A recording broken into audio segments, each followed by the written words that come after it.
자, 오늘 사주 분석 특강에서 살펴볼 사주 명식은 갑오년, 무진월, 정미 1에 태어난 사주 명식이 되겠습니다. 같이 볼 사주 2020년 4월 24일 금요일에 명식이 되겠고요. 경자년, 경진월, 정유일이 되겠습니다. 이 명식은 일진사주 명리학이라고 하는 강의에서 설명을 드렸던 사주 명식이고요. 두 사주를 비교 분석 한번 해보도록 하죠. 자, 똑같이 정화일간이라고 하는 것이 진월에 태어난 사주 명식이 되겠습니다. 그래서 정화라고 하는 것 일간이 되겠고요. 일간인 정화라고 하는 것 음화라고 볼 수가 있겠고, 음화인 정화라고 하는 것은 등촉지화라고 해요. 등촉지화. 하늘에서는 별이라든가 달빛 같은 것이 해당이 되고요. 지상에서는 예를 들면은 모닥불이라든가 가스불 같은 그러한 불에 해당이 됩니다. 병화 같은 경우는 양화로서 자연 발생적인 불, 하늘에 있을 때는 태양과 같은 그런 화에 해당이 되지만,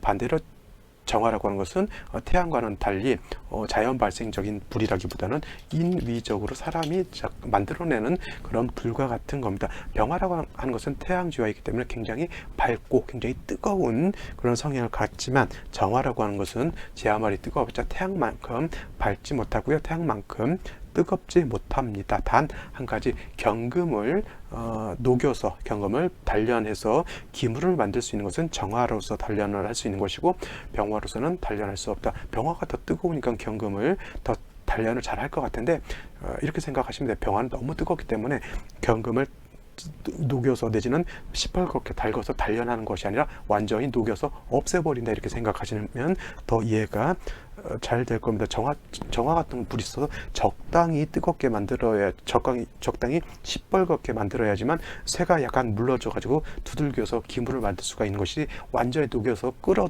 넘쳐서 없어져 버리게 되면 그거는 경금 자체를 아예 못 쓰게 만들어 버리는 그런 것이기 때문에, 경금을 단련하는 것은 병화가 아니라 정화라야지만 용도가 있다라고 볼 수가 있겠고, 정화는 인위적인 불이기 때문에 항상 감목 같은 인성이 있어서 정화를 계속 지속적으로 떼워줘야 된다라고 하는 겁니다.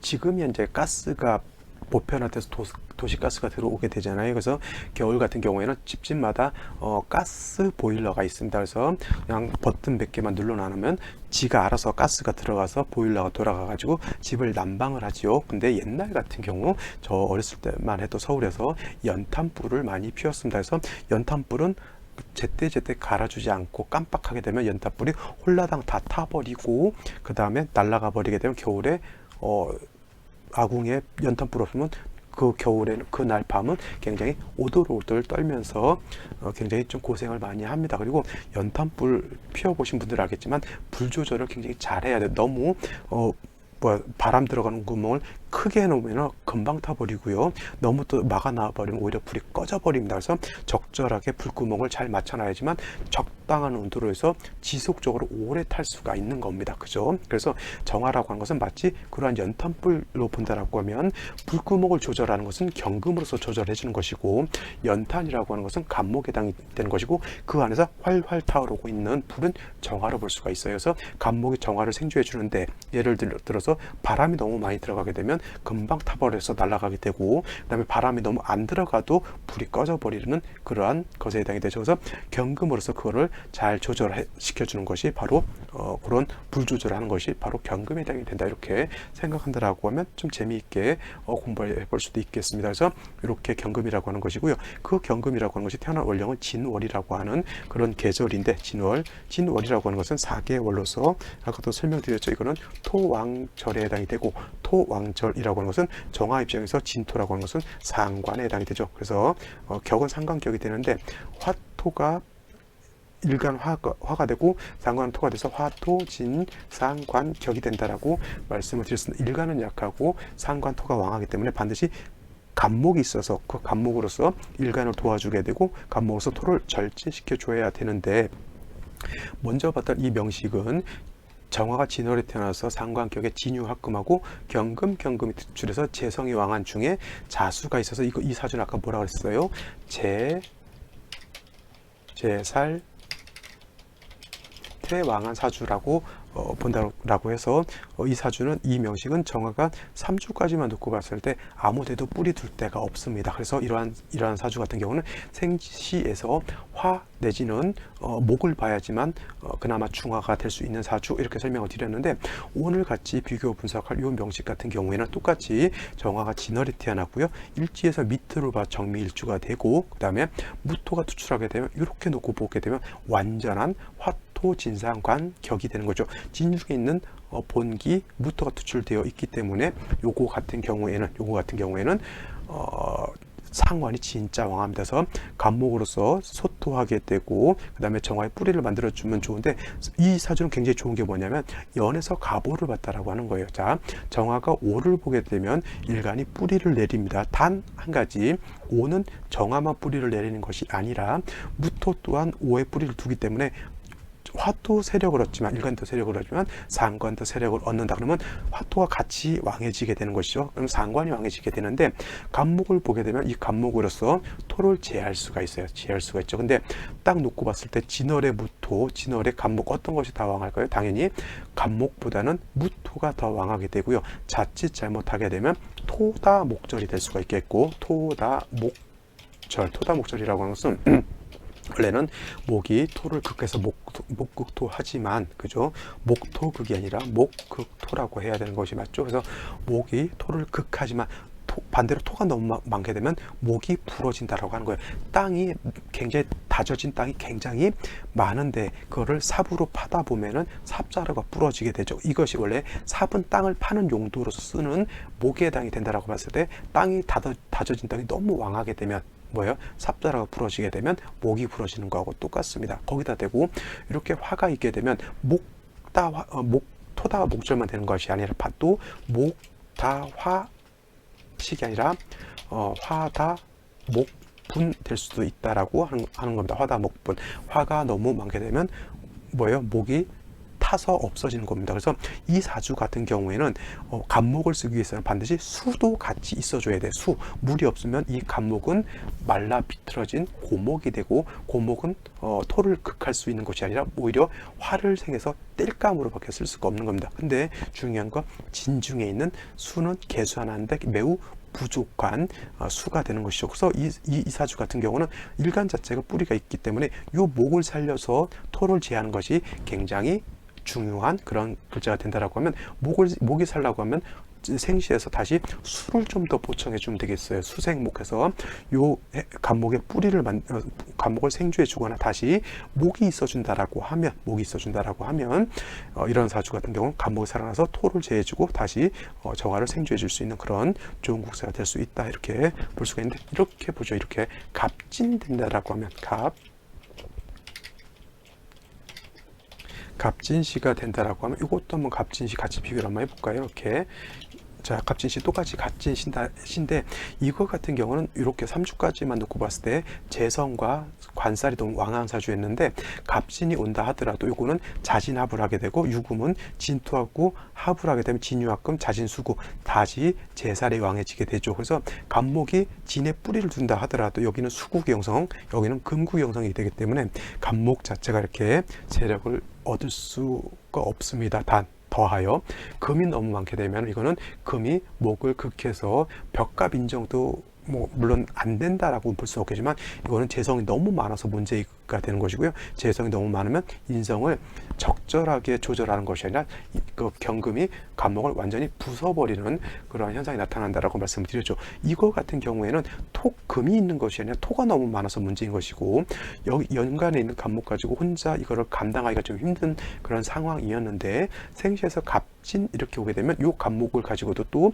토를 억제할 수 있겠고요. 진중개수 수를 좀 더 얻었다라고 해서 좀 좋게 볼 수는 있겠지만, 또 한 가지 문제는 다시 시지에서 토를 다시 보게 되면 이 부토는 더 왕이죠. 이 부토는 오화, 진토, 미토, 그다음에 진토에 뿌리를 두기 때문에 이거 자칫 잘못하면 간목 두 개가 없었다. 그러면 이거는 종악격이 될 수도 있는 그런 사주였다라고 볼 수가 있습니다. 그래서 이거는 간목으로서 토를 제하는 것이 용신이 되어 있는데, 간목 자체가 토에 비해서 약하기 때문에 수가 더 필요하죠. 그래서 이런 경우에는 지지로 수가 더 오게 되면 더 좋겠고요. 천간으로 경금 오면 좋을까요? 나쁠까요? 천간으로 금이 오게 되면은 뭐예요? 간목을 갖다 용신을 파하기 때문에 이거는 좋지 않다라고 볼 수가 있겠습니다. 자, 이 사주가 신해시가 되면 어떻게 될까요?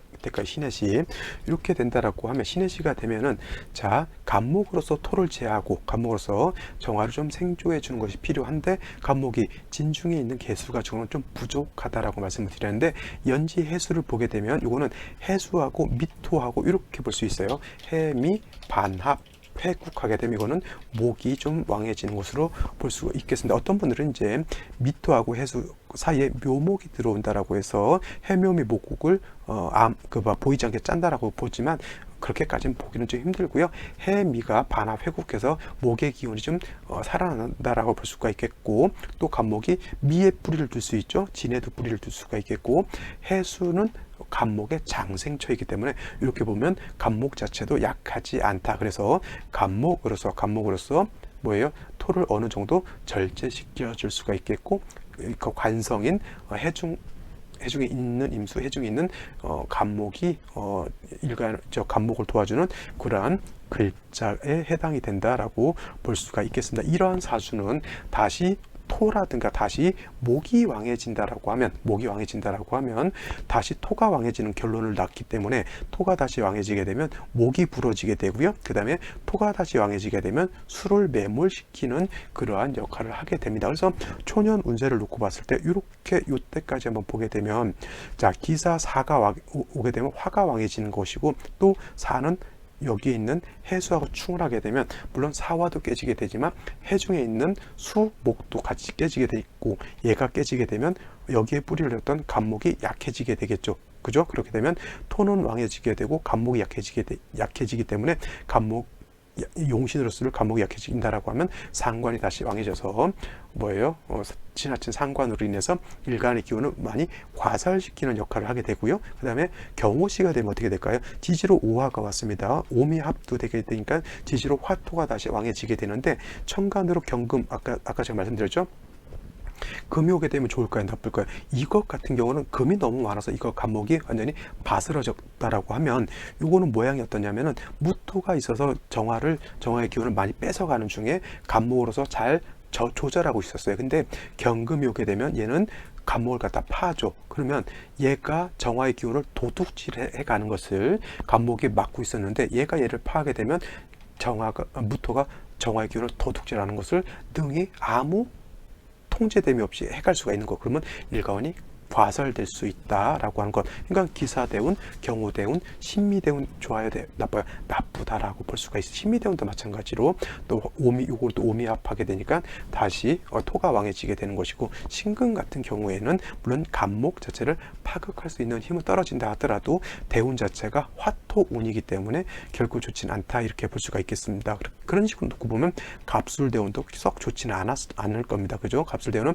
진술상충하게 되고, 다시 그렇기 때문에 토가 왕해지는 중에 간목이 온다 하더라도 이것도 토다목절할 수 있는 그런 국세가 되겠죠. 이 사주가 좋은 때는 이 후반부터는 이런 대운은 나쁘지 않고 좋아요. 근데 그 중에 갑술대운은 좀 안 좋다라고 본다라고 하면 임신계유대운, 의례병자대운은 그래도 지지로 금이 오게 되면 지지로 금은 뭐예요? 신진수 진유합금에서 수를 생해주는 역할도 하게 되고요. 그 다음에 토의 기운을 설에서 뭐예요? 수를 생해주는 그런 역할을 하기 때문에 수는 다시 목을 생해주게 되고, 목은 다시 화를 생해주는 순환작용이 일어나기 때문에 이때부터는 나쁘지 않고요. 정화 입장에서 신금 유금이라고 하는 것은 재성에 해당이 되는 거고, 재성이 다시 관상을 생해주게 되니까 재성을 통해서 내가 나의 명예가 이렇게 살아난다라고 볼 수가 있겠는데, 중요한 건 뭐냐면 초년운에 안 좋았기 때문에 이런 초년운이 안 좋은 경우는 물론 이제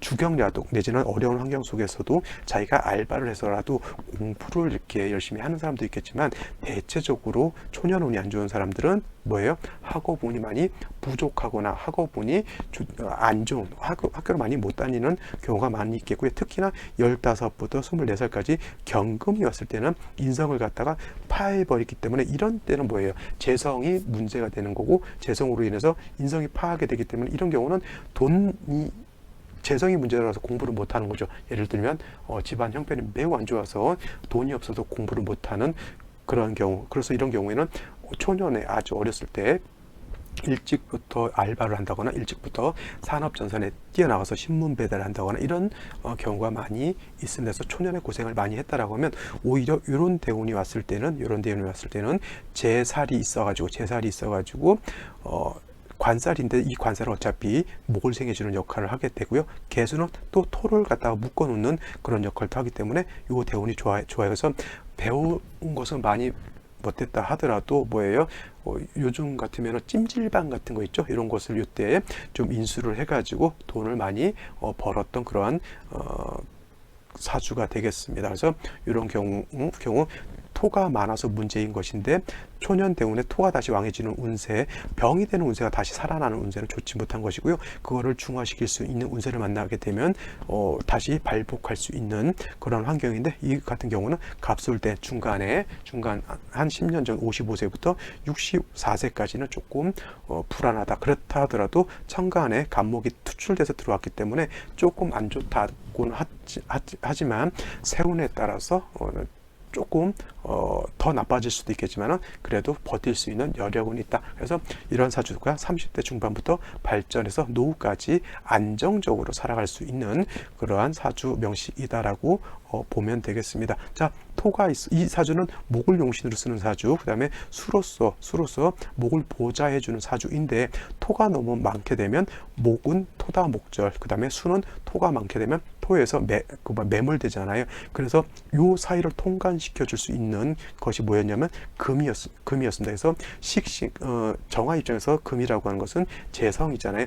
토가 식신상관이 금을 생해주고 금이 다시 수를 생해서 다시 목이 살아나는 그런 순환 구조가 됐기 때문에 이 대운부터 발전할 수 있었다. 이렇게 살펴보시면 되겠습니다. 자, 사주 분석 오늘 여기까지 설명을 드리고요. 다음 내일 또 찾아뵙도록 하겠습니다. 다시 한번 꼭 사주 짜임이 어떠냐, 똑같은 일간정과 똑같은 진월이라 하더라도 이렇게 짜여지는 국세하고 이렇게 짜여지는 국세하고는 똑같지는 않겠죠. 그래서 한 번 더 같은 8글자인데 참 오묘하고 변화가 굉장히 많습니다. 참 어떻게 보면 이런 것들이 굉장히 어렵지만 또 계속 보다 보면 또 묘한 매력에 빠질 수도 있는 것이 또 사주 명리학이 아닌가 이렇게 생각도 한번 해보게 됩니다. 자, 오늘 여기까지 설명을 드리고요. 저는 내일 또 찾아뵙도록 하겠습니다. 감사합니다.